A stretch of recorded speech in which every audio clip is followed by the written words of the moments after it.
Hey guys, Ronald here. Today I'm going to show you how to install a PVC door louver. Unfortunately, one of our girls had a bad day, so she kicked the louver and one part broke.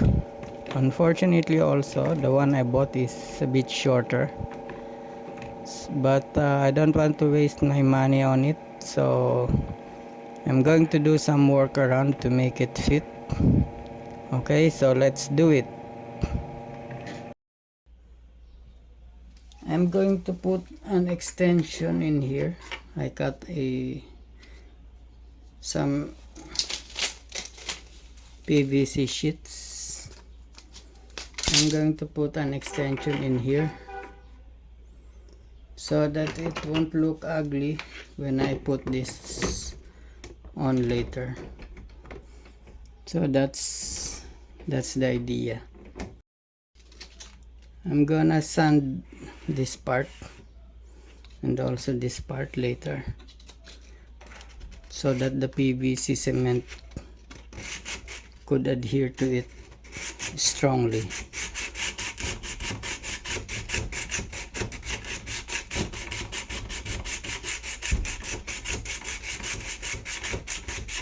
This door is made of PVC and this plastic sheet is also PVC, so they are compatible. I will also sand this part.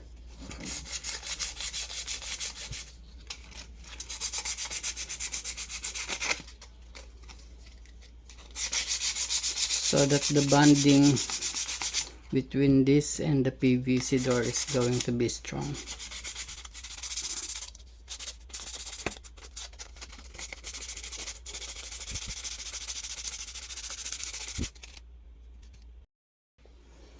Okay, I have finished sanding both sides. Now I'm going to apply some PVC cement.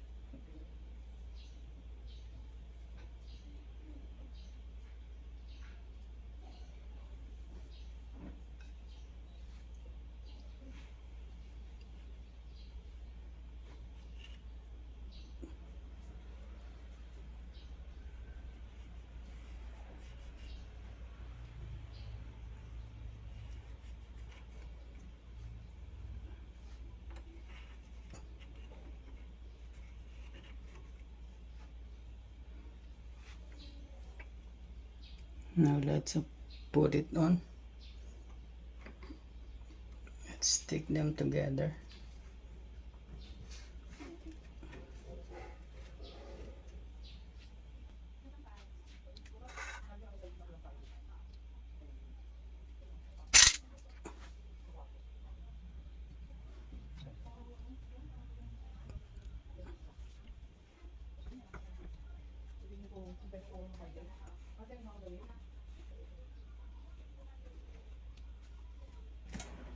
Okay, let's put it on.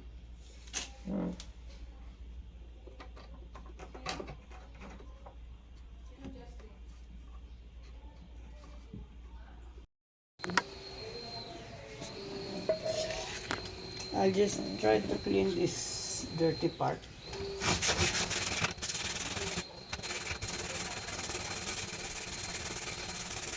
These are from the previous videos I did. I used some super glue.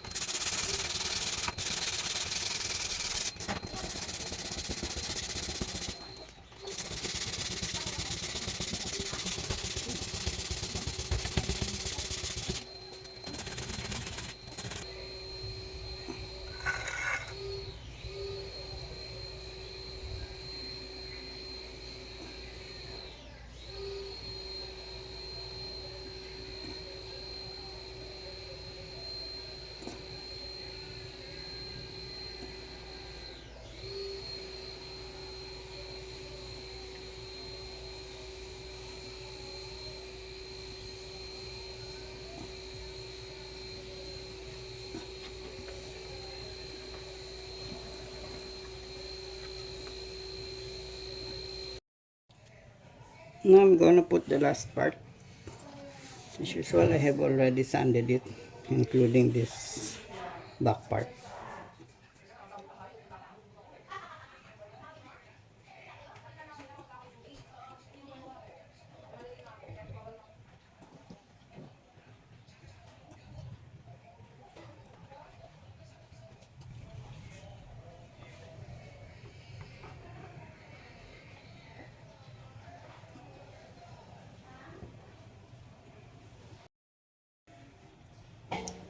Okay, so let's put them together now.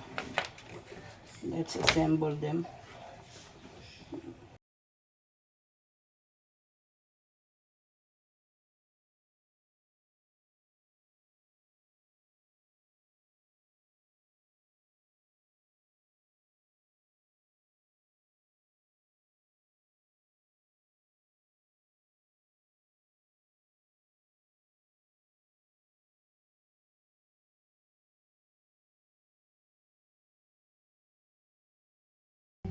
Okay, so that's how it looks now from the front side,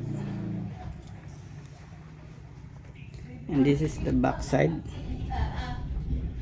There are no more gaps showing up. So I hope you like the idea, and looking forward to seeing you again on our next video. Thank you for watching. Bye bye.